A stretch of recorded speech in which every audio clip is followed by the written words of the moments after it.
beings called Archons who rule different aspects of existence, and they're all false gods. So this universe is a false universe, and it's a universe,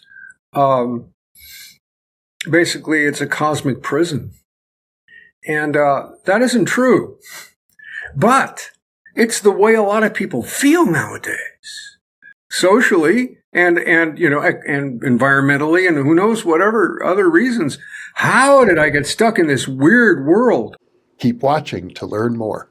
Book 4 in the new Thinking Aloud dialogue series is Charles T. Tart, 70 Years of Exploring Consciousness and Parapsychology, now available on Amazon. New Thinking Aloud is presented by the California Institute for Human Science, a fully accredited university offering distant learning graduate degrees that focus on mind, body, and spirit. The topics that we cover here. We are particularly excited to announce new degrees emphasizing parapsychology and the paranormal. Visit their website at cihs.edu. You can now download all 8 copies of the New Thinking Aloud magazine for free, or order beautiful printed copies. Go to newthinkingaloud.org.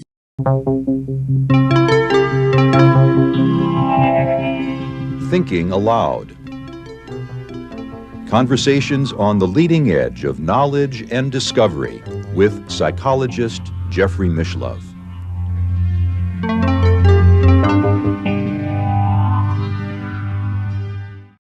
Hello and welcome. I'm Jeffrey Mishlove.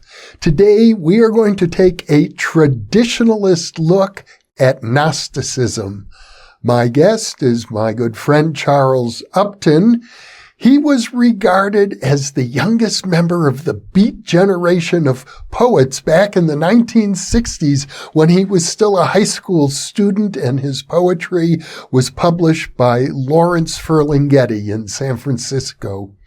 Subsequently, he's become active in the traditionalist movement of spirituality. I'm sure he'll have a lot to say about that today. He is the author of many, many books on that topic. Some of his titles include Folk Metaphysics, Mystical Meanings in Traditional Folk Songs and Spirituals, Knowings in the Arts of Metaphysics, Cosmology, and the Spiritual Path, The Science of the Greater Jihad, Essays in Principial Psychology, The System of the Antichrist, Truth and Falsehood in Postmodernism and the New Age, Vectors of the Counter-Initiation, The Course and Destiny of Inverted Spirituality, The Alien Disclosure Deception, The Metaphysics of Social Engineering, and most recently an autobiography, Giving Myself Away, From Beat Generation to Protege to Metaphysical Social Critic, A Cultural History of America Through 50 Years of Spiritual Seeking. Charles is based in Lexington, Kentucky, and now I'll switch over to the interview. Welcome, Charles. It's a pleasure to be with you once again. Well, it's good to be back. We're breaking new ground because we'll be talking about something that's been on your mind for, I think it's fair to say, decades, and which you've hinted at in a number of your different publications, but now you're becoming very explicit. And I've titled this interview A Traditionalist Perspective on Gnosticism. That's not untrue. I mean, that'll work. Yeah. And for the benefit of our viewers, many of whom won't have watched our many previous interviews when we talk about traditionalism, let's just start there because that's where, as best I can tell, you're coming from, although I tend to think that your poetic nature is even deeper than your philosophical nature. But in any case, let's talk about traditionalism. Just to respond to the last thing you said, my philosophical nature was necessary to contain my poetic nature and let it develop, in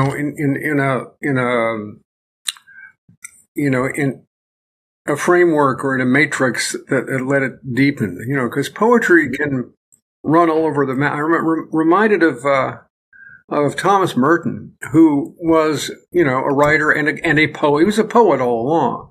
But as a poet, he was a kind of a scattered writer. He had some interesting things to say, and so and his various attempts at writing were interesting, but they were never really going to go anywhere until he was taken or took himself and contained himself in the monastery of Gethsemane with a rule and an order, and that caused everything that was percolating in his soul to center and deepen. So the religious, philosophical, and the poetic, imaginative certainly, can work together. They can be at odds with each other, but they can work together too. Well, okay, to traditionalists or traditionalism, just very, very swiftly, there is a school of writers, sometimes said to be have been founded by a French metaphysician, René Guénon, also Ananda Kentish Kumaraswamy, Anglo-Indian, a writer on traditional art and metaphysics from Sri Lanka, is sometimes said to have been a co-founder. And out of this, out of what they put together, some amazing writers emerged, who would include Frithjof Schuon, Martin Lings, Marco Paulus, Titus Burckhardt, the last living member of almost the first, I would say the second generation of these people is Syed Hussein Nasr, who's teaching at the George Washington University in D.C. And these people were very important to a lot of people and a lot of us. Us are the hippies or the people from the baby boom generation who needed once again to be contained in something, in something more rigorous, more traditional, and more philosophical than all of the possibilities we had entertained during the 60s and their aftermath. The different possibilities of spirituality and psychic exploration and all of that, all of which was interesting, but needed form, and so for a while, the traditionalists provided that form. And it didn't last for various reasons, but it was a very important step for a lot of people. Traditionalists basically accept that God has sent more than one revelation, and that there's such a thing as the primordial tradition. The human race has always known, essentially, or some members of it have known, the basic structure of existence in the universe and the relationship between God and his creation. And this has always been known, and it's been talked about in different languages over different time periods. And, after a while, it became expressed most through the great revelations like, Judaism, Christianity, Islam, Zoroastrianism, Hinduism, Buddhism even. There's a unanimity of ultimate principles. They're behind these various religions. And that's all very true, and they attempted at this, that's the perennialist aspect of it, but they also tried their best to be traditionalists, which is to say, and each religion needs to be faithful to its own norms and be practiced in its own, traditional forms, if possible, because mixing the forms of the various religions is not going to be helpful because it just muddies the waters, nor is it necessary because there is a unanimous truth behind all of these, which doesn't need to be added to, put together from various pieces. If you have one valid revelation in a certain sense, you have the essence of all of them. Well, that's a difficult position to maintain because now, this was sort of at the period that I like to see symbolized by Professor Houston Smith, who was, at the end of his life, or quite a while at the end of his life, of the traditionalist school. But what this is when, it was exciting to go out and find all the new religions and go to the East and, I always say he was like an anthropologist that would go out and live with the natives and practice their rituals and all this and become part, and then come back to civilization and tell everybody about the amazing things he saw.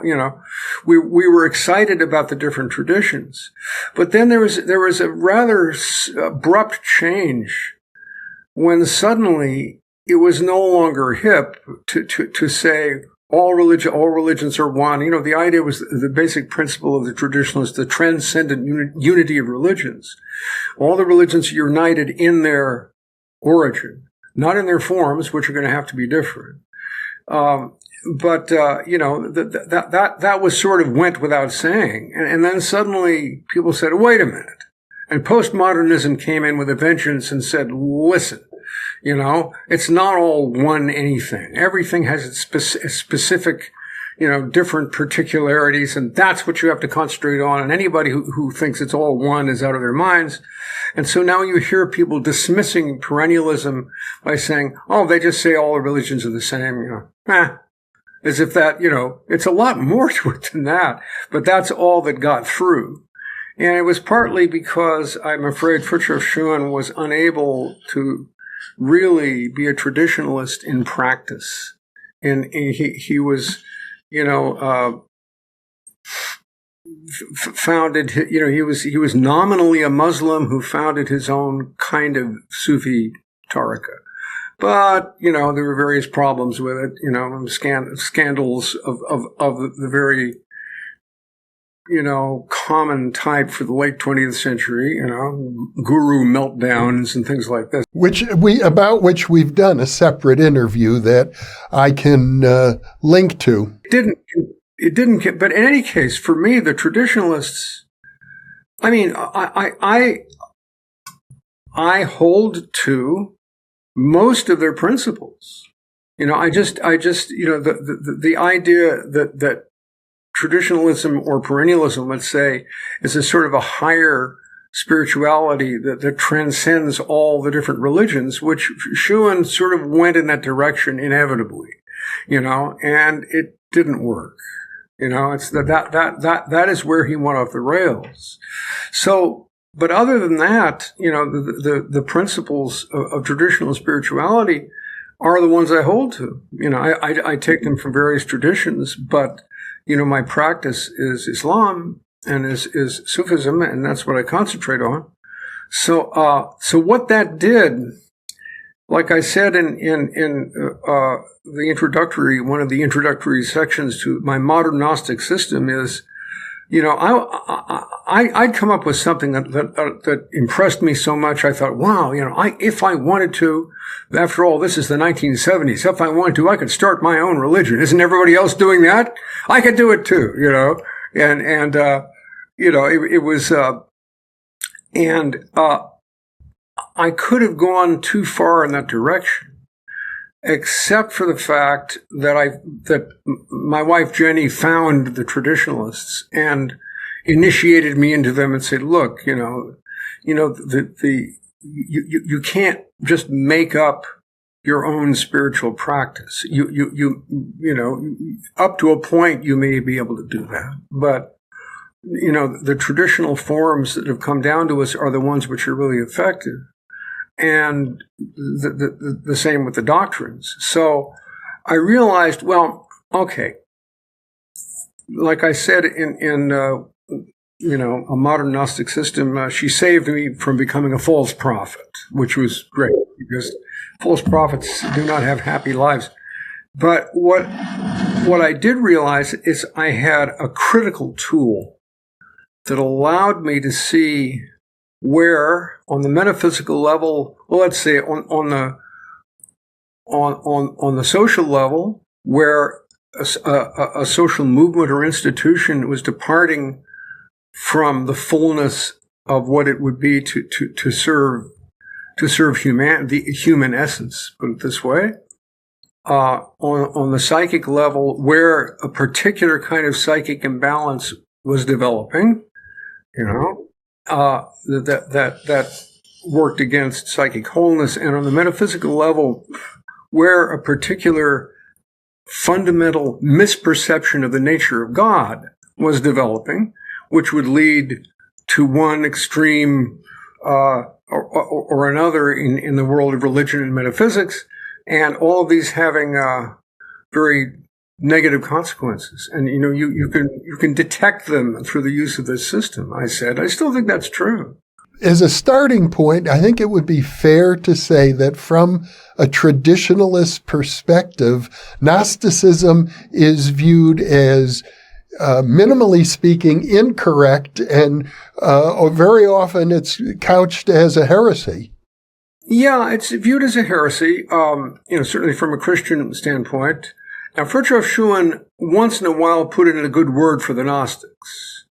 But, very, it's hard to fit that in with the rest of what he was saying. He just once in a while, and my view, now, as I said, Gnosticism is more associated with Christianity than any other religion. Not all of the Gnostics were Christians, but most of them were, during they were in late antiquity, mostly in the area of the Roman Empire, and Gnosticism was never, though officially condemned as a heresy at any church council, although there are different church fathers like Irenaeus who wrote against the Gnostics. So Gnosticism was considered to be a problem, but it never became an actual heresy, false doctrine that could be condemned. Maybe because it was, it was based on many different sects that had different mythologies and different doctrines, but all had certain things in common. And one of the main things they had in common, which is what makes Gnosticism very relevant, strangely enough, to our time, though heretical and erroneous though it might be, is the sense that this universe is created by an evil demiurge, who deludes us, but is also deluded himself, and whose agents are beings called Archons, who rule different aspects of existence, and they're all false gods. So this universe is a false universe, and it's a universe.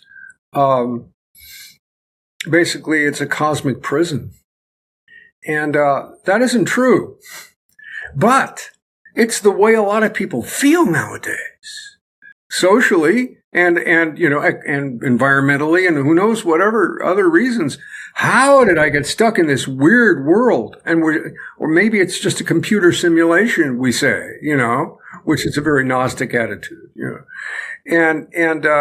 so I'm saying, this speaks so much to people's condition nowadays, even though I don't believe this is a false universe created by a false God, but if it feels like that to so many people, why is this? And what is the significance of Gnosticism in relation to this, And so I came up with a simple thing that the Gnostics accept or emphasize the transcendence of God, but not his immanence.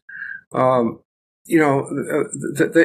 will say that some of them will call God the alien God, which is an interesting word to use in these days when aliens loom so large, the alien God. And he's alien not just to the material universe, but to the psychic universe. Not only is matter a false creation that has no reality, but the way your psyche operates, the dominance of your psyche are all ruled by these archons. It's all everything except the absolute transcendence is false. Now that's interesting. Now the truth is that God is in everything, on every level. Otherwise, none of this would exist even as an apparition. God has to be in it. Because you can't limit God to if he's absolutely transcendent of any limitations, that means he is not prevented by any barriers from pervading everything. And that's how transcendence and immanence are essentially the same thing. The Gnostics didn't get that. But boy, did they come up with something that speaks to our condition. Suddenly I thought, there's got to be a video game about Gnosticism. I could just see it in my mind's eye. Maybe somebody will do that. But so I said, well, okay, what is the truth of this? If it isn't literally true, in what way is it true? It must be true in some way, or it wouldn't speak to our condition so directly. And I said, the evil demiurge that creates a false universe is the ego. That was it. That was the basic, my basic, reinterpretation of Gnosticism.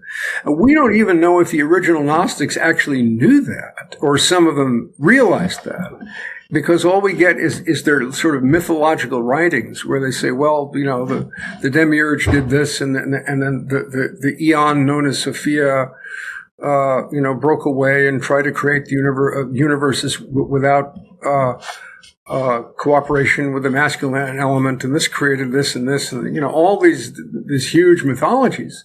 Did they take that stuff literally, or was that their way of speaking of the dynamics of the ego?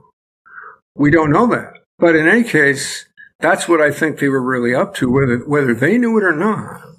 Many people who have been on this channel talk about modern Gnosticism in the form of writers like William Blake, or even more recently, the science fiction author P.K. Dick. Well, yeah, actually, both of those are good examples. I mean, Blake was the closest thing to a Dante of Gnosticism. I mean, really. I mean, and Blake was highly influential in me and on me in my modern Gnostic system. In fact, now my modern Gnostic system is based, let me quickly say, on 4 archons: the archon of law, the archon of selfhood, the archon of chaos, and the archon of fate. And I'll describe what those are later. But Blake actually has a couplet in which those 4 principles perfectly appear. And it goes like this: prisons are built with stones of law, brothels with bricks of religion. Wow. How much is in those few little words? Prisons. Now, selfhood is the self-assertive, rebellious, criminal element. So it's in the prison, right? And it's oppressed by law. Prisons are built with stones of law. That's selfhood and law. Brothels with bricks of religion. Brothels is chaos, and religion is fate. And it's exactly, and now Blake didn't work out his system of the 4 living creatures, the 4 zoas, as he called them, on the basis of that couplet. That was another take that he could have expanded into a whole universe, but he went a different direction, and it had a different quaternity. But yet, Blake was so, what's interesting is that Blake was a Gnostic, except, he was more, he said, matter is a superstition. He doesn't say we literally live in an evil material universe created by false gods. It's matter, what we have is vision, not matter. Like he said once, what was it? When you look at the sun, do you not see a round disk of fire, somewhat like a guinea, like a gold coin? He says, oh, no, I see an innumerable heavenly host crying, holy, holy, holy is the Lord God of hosts. It's like, so in other words, he wasn't anti-nature like some of the Gnostics were, because he saw nature as all vision. including sexuality and everything we identify with the body and physical life. He saw it as a visionary manifestation of the divine imagination. And so, he wasn't a Gnostic in the same, because the Gnostics would tend to have two attitudes toward the world and toward human life. One was that they would be extreme ascetics to the point where they would sometimes starve themselves to death because I will take no food from this false world, and so they will die. You die to this world and go to the next world. The Cathars were known for practices like that, who were pretty much a Gnostic religion. And then there are other ones who say, well, what we need to do is break all the moral laws of, that are laid down by the evil Archons, break all the moral laws and rebel. And so they would try to commit every sin, they could think of. A little bit like Rasputin, possibly, could have been, you might say, that kind of Gnostic. I don't know. But Blake was more whole than that, because it was all vision. And so there was nothing that was really left out, and there was nothing that was ultimately damned. That's why he could write, his first major philosophical work, you might say, was The Marriage of Heaven and Hell. By a heaven, he meant reason. It was a slightly satirical use of the words. By heaven, he meant reason, like, the Enlightenment Anglicanism of his time. And by hell, he meant energy, as in the creative artist. Well, you can see how the creative artist, gets a certain Luciferian cast, Baudelaire and people like that, But so Blake, yeah. And Philip K. Dick, I'm not as familiar with him as I wish I was, but, things like, what's that book, The Divine Invasion, or the idea that we're still in some way under the Roman Empire. And there's a divine invasion, which is to free us from the Roman Empire. Well, a lot of the development of Gnosticism might have been influenced by the oppressive quality of Rome. Rome, socially speaking, Rome that had relativized and appropriated all of the gods of its conquered people and installed them as statues in the pantheon in Rome could be looked at as a false universe created by an evil demiurge called Caesar. It's very close. You can see why that Gnosticism might have developed in the Roman Empire in late antiquity. So.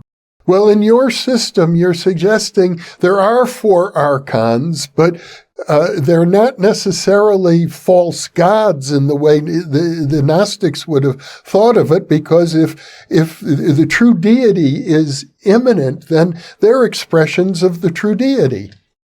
Well, they're counterfeit or inverted expressions of the 4 major manifestations of the true deity, which you can see in like the books of Ezekiel and the Apocalypse as the 4 living creatures, which Blake called the 4 Zoas, in one of his prophetic works. And so what you would say, one of the primary true ways of looking at God is as Blake's the divine imagination, a creative exuberance which creates universe after universe, in perfect order but without imposing an order, so things have to become mechanistic. Things are always free of mechanism, and yet they're superbly harmonious, and they're created out of an overflowing of divine exuberance and mercy. That's one true approach to God. But when the ego's idea of that turns it into an archon, the archon of law. There's only one truth. Here it is, and it will be imposed upon everything. And because it has divine sanction, it will be imposed upon everything. And the archon of law will not even deign to look upon or hear any back talk from any of the aspects of existence upon which it is imposing this, contrived order. It's a false imposed order on everything. And the essence of oppression. So, well, that's what happens when the ego looks at the divine imagination and inverts it, or turns it into an archon. So let's say the next one is selfhood. Now, selfhood, as I said, is the rebellious criminal or revolutionary tendency that wants to overthrow all norms, that wants to overthrow that oppressive order of law, because law is the way selfhood sees the divine imagination. So, but what's behind selfhood? That's the idea. The only way we can be, self-realized, self-actualized is through self-assertion. Through, like Sinatra saying, "I did it my way." That's it. But what that is a counterfeit of, that's the ego's view of the indwelling divinity within the human form. The imago Dei, the image of God in the human heart, or the Atman, the divine self, the divine witness, which is within all of us and which is the essence of all of us. But when the ego looks at that, it turns it into, yeah, right, God, you bet I'm God, and I'm going to prove it, and it becomes, inverted, and it becomes an archon of selfhood. Okay, then you can get the archon of chaos. And the archon of chaos is the idea that, well, chaos is freedom. The loss of form, the dissolution of all form is the way to freedom. Because all form is a limitation and a constriction. And so, just, blow it all away. I mean, that was very big in the hippie counterculture, of course, as all of them were ultimately. See, a lot of this my understanding of this came from the breakup of the counterculture, where things were going in these different directions because some transcendent center of things was being lost. And one of the ways the hippies lost it was through believing in chaos, which is, all form is constriction and oppression. Therefore, to the degree that form of any kind can be dissolved, you're free. Well, that's great, except what kind of a life does that create? It does not create a life of freedom. It creates a life of desperation, addiction, and God knows what. But, but what's behind chaos? What's behind chaos is profound attraction of all things to the truth. The melting of the heart, the melting of all resistances to the profound longing to be united with God, united with truth. And that's one way you could define the Hindu concept of Shakti. Is that power that comes from the truth and manifests the universe, and then, when the turn happens, longs to return to the source of truth. And a deep longing, is that's what's really behind chaos. And you can see, if the symbol of chaos is the brothel, you can see both aspects of that. You can see just total dissolution and chaos, and self-indulgence, But you can see, a longing for love, which is not going to be fulfilled in that form, but it's real. It's a real longing. So, and then the last one is fate, and fate is the hardest one to figure out. Fate, if law has to do with the imposition of an artificial order, and most likely a humanly created artificial order. Fate is the inevitability of what must be according to something like natural law. This is what must be. Don't question it, don't inquire into it because it's shrouded in mystery. But this is what must be, And it's like, so what must be in time is the ego's counterfeit or veil over a deeper a faculty or function, which is, what is in eternity, what must be in terms of necessary being. It is because it must be. It's what the Tao Te Ching calls the always so. There is the always so. There is the truth. But when that truth is veiled, when what must be in the eternal sense is veiled, then that becomes what's going to happen in time. But you'll never know that in time. It'll always surprise you. It'll always spring itself on you, and say, "Damn, the same thing happened over and over again, and I missed it again." And that quality of and fate also is like it's like what Wilhelm Reich called compulsive morality. It's not law; it's morality. Fate determines who is the right kind of person and who is not. Not whether you broke an explicit rule, but are you that, what kind of person are you? Oh, that's one of those people. And that whole zodiac of social stereotypes is under the archon of fate. So in a certain sense, the whole system can be resolved to fate in a way, because, what actually is hidden. And so these four archons suddenly spring into existence, and they have to do what they have to do. Law has to be oppressive and apply artificial order, and selfhood has to be rebellious and self-assertive, and chaos has to dive into the longing for destruction of all form, and fate has to be fate. So what I saw is, this is the way things go wrong on every level, on the social level, on the psychic level, psychological level, and on the metaphysical level. And these are four basic misperceptions of the nature of God that, all of our problems come from, you could say. One of the points that you make is that each of these, we'll call them archons for convenience, each one converts into the other. You start out with law, and it's inevitable there's going to be a rebellion against the imposition of an arbitrary law. And once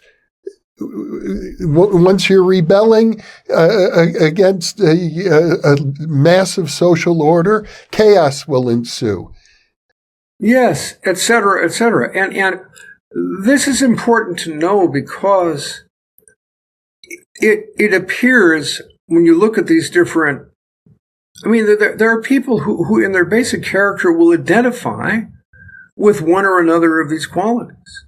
We all know them. We know, the conservative commentator and the suit and tie who identifies with law. We know that type. We know the crazy, drug-taking lunatic, who identifies with chaos. We know the sort of snow queen type woman who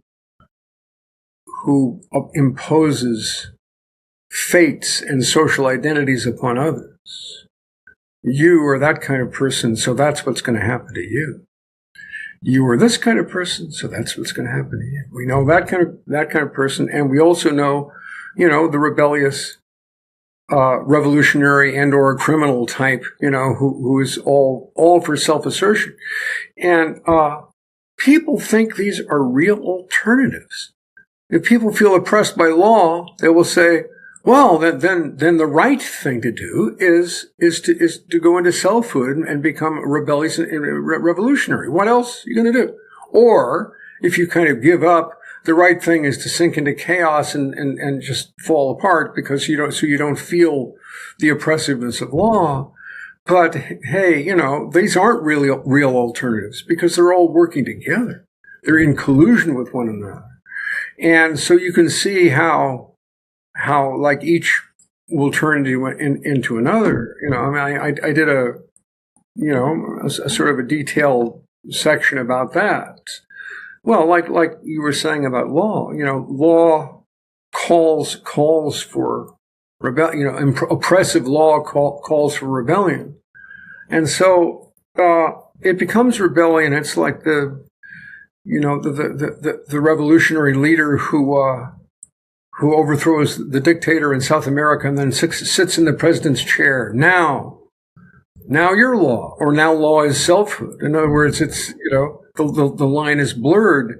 Or as I said, powerful oligarchs and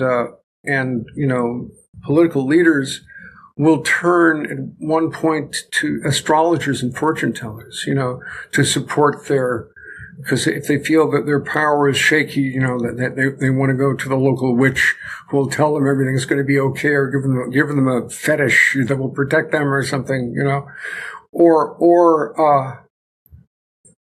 et cetera, that they will turn into each other. Well, wouldn't you agree, however, that there are many great philosophers like Spinoza and other spiritual teachers who say that if you accept your fate, whatever it is, that's a pathway toward enlightenment?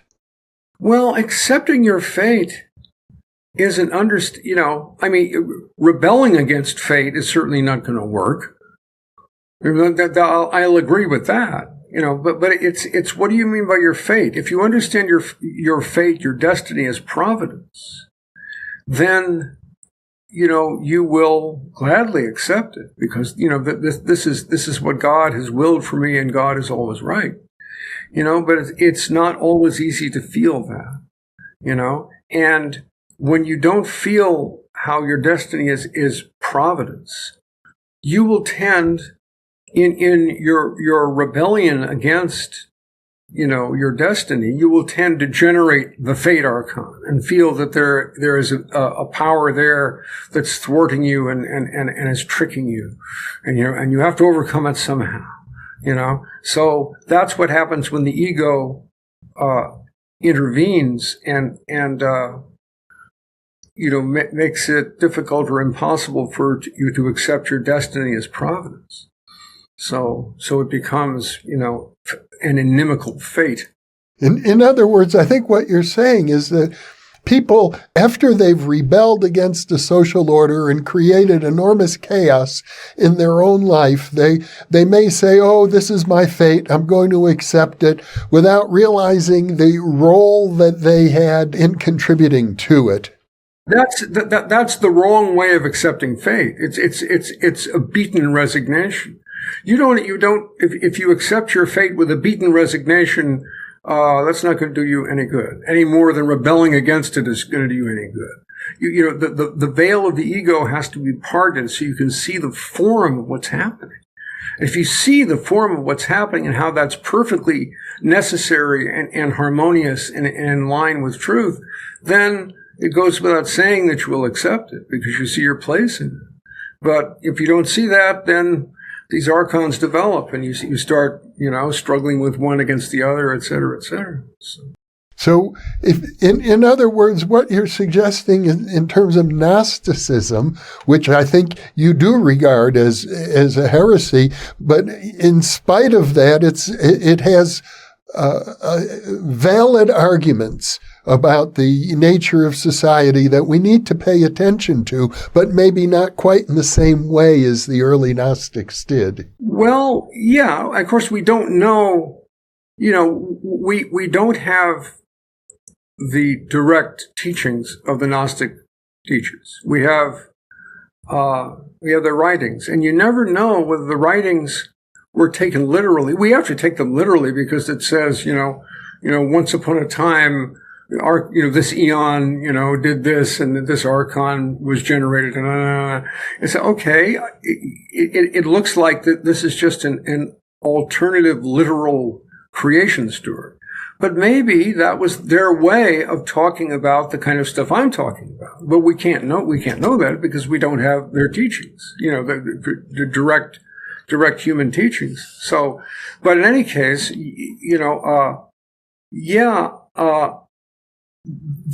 because we have to accept how alienated people feel from the world and human life now. We can't just ignore that. It's not going to do people any good to take that literally, because that just fixes the problem. I mean, petrifies the problem in such a way that it can't be solved. But, we can't ignore it either, because there's a terrible alienation that people feel. We started out by talking about traditionalism, and it seems to me that the traditionalists, amongst the many things that they say, the one important thing I believe they're saying is that there is such a thing as an authentic spiritual path, and it can be known and it can be pursued. Yes.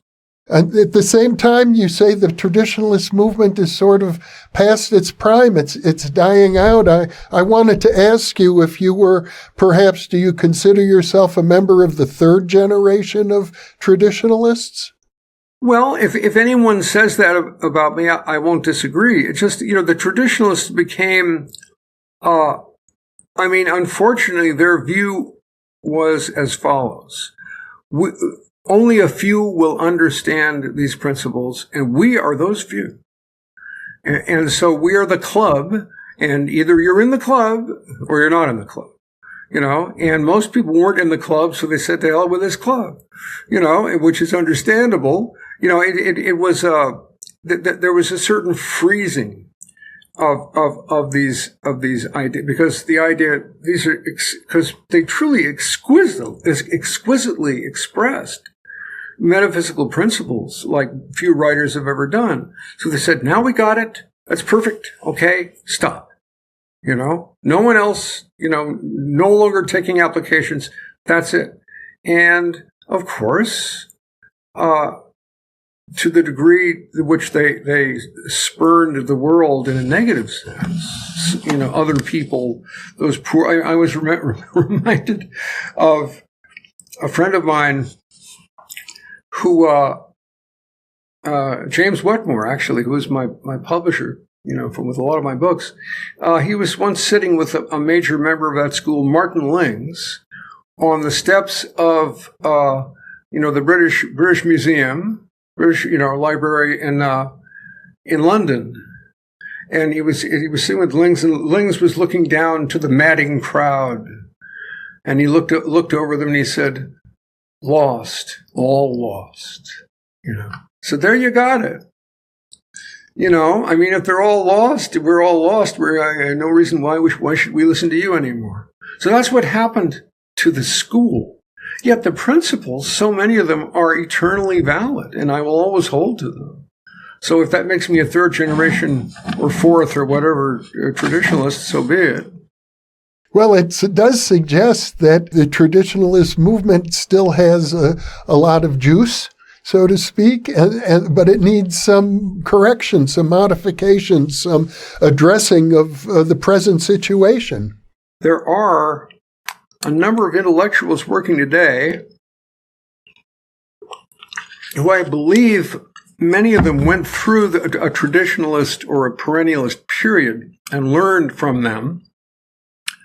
But they don't have that aloofness. They're really engaging with situations with the human condition as it is today in a very creative way, such that the older traditionalists, never believed they could. They didn't feel, strangely enough, they wanted a mass audience because they published books, and we all would like to have a mass audience, and yet they didn't believe that the mass would understand them, but, and the people I'm thinking of, particularly Jonathan Peugeot, is really an important guy now. I mean, he's has a YouTube channel called The Symbolic World. And, he went through the perennialists at one point. He said the perennialists saved him from basically a secular modernist worldview. And then he saw problems with them. And a lot of people did. They said, boy, these people were so important to me, but then I couldn't go along with a lot of this stuff. And that's a very common response. Actually, he reminded me that I was the one that introduced him to James Cutzinger, who was a Christian of the traditionalist perennialist school, who was Eastern Orthodox and later Byzantine Catholic. And so I'd forgotten that. But Jonathan Peugeot is one, Richard Rohlin, John Vervaeke, Paul Kingsnorth, maybe Rupert Sheldrake. Rupert Sheldrake started out as a guy. I just thought, well, this is a guy with a crazy theory, which is very interesting. Morphogenetic fields. Well, the whole 100 monkeys thing, whatever that was, and I thought, interesting, But now I see, and you see, he's actually learning this now, quite late in life. He says, I'm reading, the Divine Comedy for the first time, and he's dialoguing with people about what that is, and so he's becoming a sage of a wider angle than he started out, not rejecting his earlier conceptions, but that there's a list of people, and Ian McGilchrist, who you would identify with, well, he's the right brain, left brain guy. But starting from that point of view, he becomes a very wide angle and intelligent sage, that addresses a lot of issues. So he's not just like Sheldrake. He's not just another guy with a, a semi-crank theory, which turns out to be very interesting. He much more than that. So these are the people. Jordan Peterson opened the door for all these people. Jordan Peterson was like a berserker who was coming into, public prominence, a lot of it through YouTube, and I know these people mostly from YouTube, a lot of in YouTube, there were not a lot of people saying this kind of stuff when he was starting out. And so he sort of smashed himself against the opposing, worldview, which is, pretty much of ultra-liberalism. But, you could just see he was so keyed up, so tense, because he was like the Norse berserkers. He ran out naked, in a battle fury, carrying nothing but a sword, and to mow down 100 of the enemy before he was finally felled, as a super, psychological shock troop for a new necessary way of thinking. Not that has never become dogmatic, and we hope it never will. But, he opened the door to all these other people I was talking about. Pretty much. He was the guy. And I don't know where he is now. He seems to have been captured by a strange group of people who I'm not too terribly clear on. But I do not, the various things he's said recently have not warmed my heart, to put it that way. But these guys, a lot of these people, really,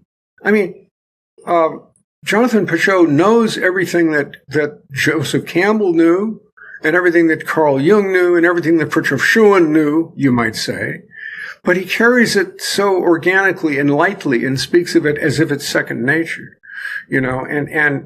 So he is intellectually responsive like few other people, although that list is, Ali Lakhani is still doing his journal Sacred Web, which is now, online. I don't know if there's a hard copy still coming out.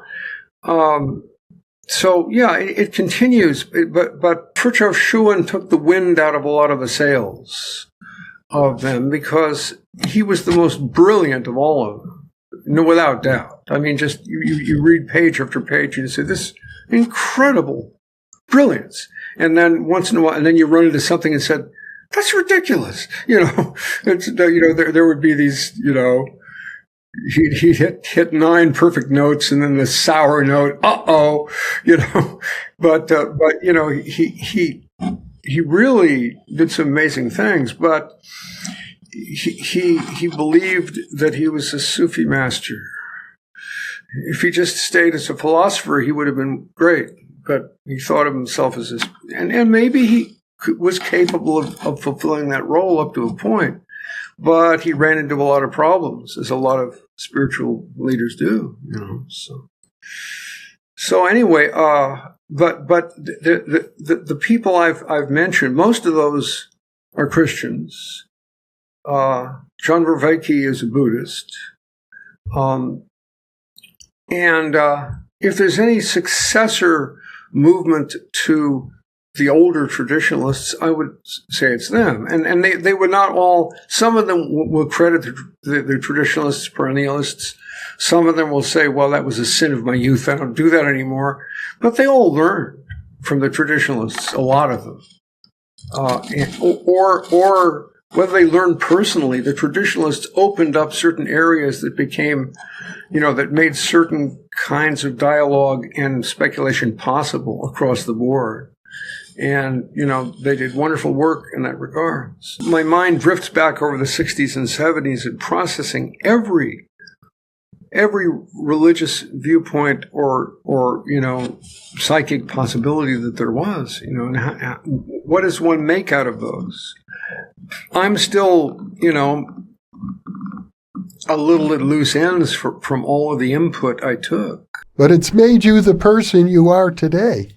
Well, whoever that may be. But Jonathan Pageau, I just see, it's all organically united in him. It's got an inevitability to it, which gives him a kind of ease and facility in so many different modes of expression that somebody like Jordan Peterson doesn't have, who is always just on the edge of cracking, you can tell, So in any way, how can my system be used? Well, if people can assimilate it, because I just saw as the counterculture of the 60s was breaking up in the 70s, it was separating into these archons. I said, wait a minute, there used to be a unity here, in which now it was a weird, unity which was not destined to last. Everything was thrown together,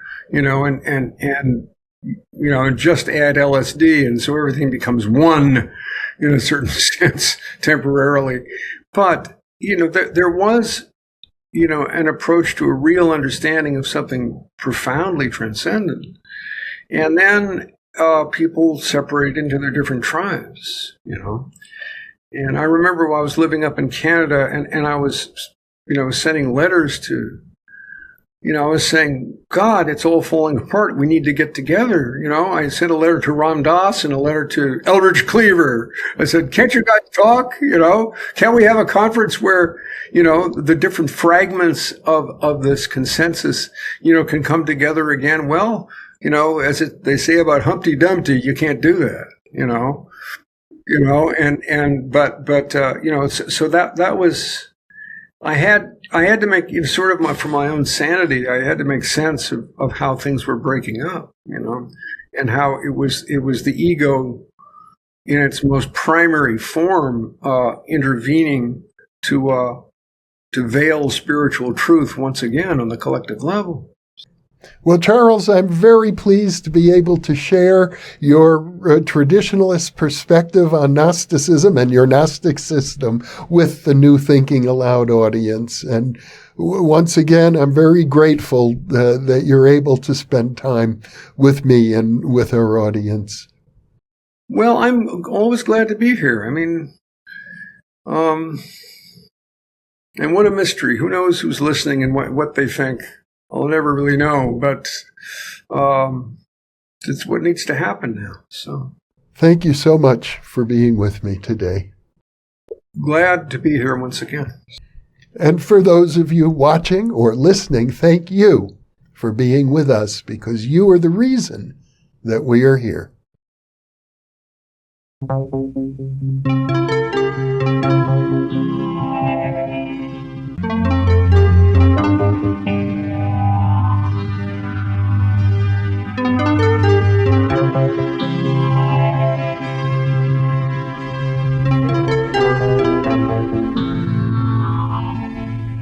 Book 4 in the new Thinking Aloud dialogue series is Charles T. Tart, 70 Years of Exploring Consciousness and Parapsychology, now available on Amazon.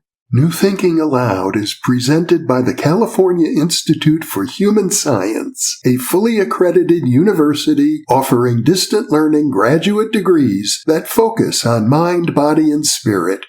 The topics that we cover here. We are particularly excited to announce new degrees emphasizing parapsychology and the paranormal. Visit their website at cihs.edu. You can now download all 8 copies of the New Thinking Aloud magazine for free, or order beautiful printed copies. Go to newthinkingaloud.org. For early access to our videos and live stream events, sign up for our free weekly newsletter at newthinkingaloud.org.